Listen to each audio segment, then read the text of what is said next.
اور دوسری بات جو محمد حسین ہیکل نے لکھا کہ حضرت ابوبکر صدیق رضی اللہ تعالیٰ عنہ مسلمان ہونے کے بعد کلمہ پڑھنے کے بعد خاموش ہو کے بیٹھے نہیں، کیونکہ وہ بہت بڑے اسکالر ہیں ہیکل صاحب. وہ کہتے ہیں کہ جی دیکھیں تاجر تھے، کیا تھے؟ کپڑے کا کام کرتے تھے، کپڑے کا کاروبار تھا، اور تاجر اپنی تجارت کے بارے میں کبھی کمپرومائز نہیں کرتا. تاجر کبھی ایسی بات نہیں سمجھتا ہے کہ یہ آدمی غلط بات کر رہا ہے، یہ آدمی غلط کام کر رہا ہے، لیکن اس کو غلط کہنے کی جرت نہیں ہوتی کہ کہیں میرا گاہک نہ ٹوٹے. میں تو ایک ہمارے دوست ایک زمانے میں اس کا کام سونے کا کام کرتے تھے، تو وہ وہاں سے گزر رہے تھے تو ان کی دکان پہ گئے، تو وہ بڑے پیارے دوست ہمارے، اللہ سلامت رکھے.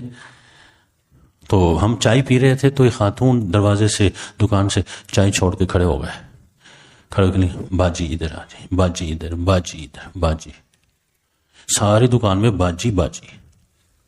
اب میں تو سمجھا شاید ان کی کوئی بڑی ہمشیرہ ہوں گے. ہاں جی، مجھے چھوڑ گئے، مجھے چھوڑ دیا. انہوں نے کہا اب چائے بھی چھوڑ دی، سب کچھ چھوڑ کے جو نا باجی باجی باجی. اچھا، جب باجی نے ایک ٹکے کی چیز نہیں خریدی، باہر نکل گئی، تو میں نے کہا یہ کوئی آپ کی ہمشیرہ، اتنا احترام ان کا؟ کہنے کہ نہیں یہ گاہک ہے. پھر میری سمجھ میں بات آئی محمد حسین ہیکل کی بات کہ جی دیکھیں وہ مجھے چھوڑ کے، میں ان کا مذہبی پیشوا بھی ہوں، صرف دوست ہی نہیں، مجھے بھی چھوڑ کے، چائے بھی چھوڑ کے، شاید جوتے بھی چھوڑ کے، باجی باجی باجی، ایک اجنبی اور باجی باجی کرتے رہے. وہ چلی گئی، 1 روپے کی چیز نہیں خریدی.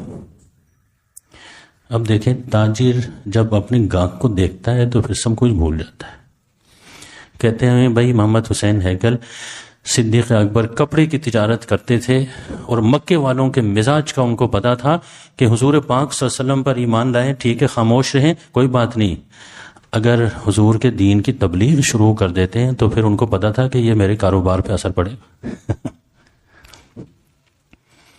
میرے پاس جو نا سونا خریدنے نہیں آئیں گے، کپڑا خریدنے نہیں آئیں گے، تجارت کاروبار بزنس خطرے میں پڑے گا. کہتے ہیں اس کے باوجود حضرت ابوبکر صدیق رضی اللہ تعالیٰ عنہ ایمان لانے کے بعد حضور ہی کے کام کو سنبھال کے تبلیغ کرنے لگے. آپ کو پتا ہونا چاہیے عثمان غنی جیسا غنی مالدار آدمی، کیونکہ حضرت ابو صدیق تاجر تھے تو تاجروں کے ساتھ ان کے تعلقات تھے. حضرت عثمان غنی آپ ہی کی تبلیغ کی وجہ سے اسلام میں داخل ہوئے تھے.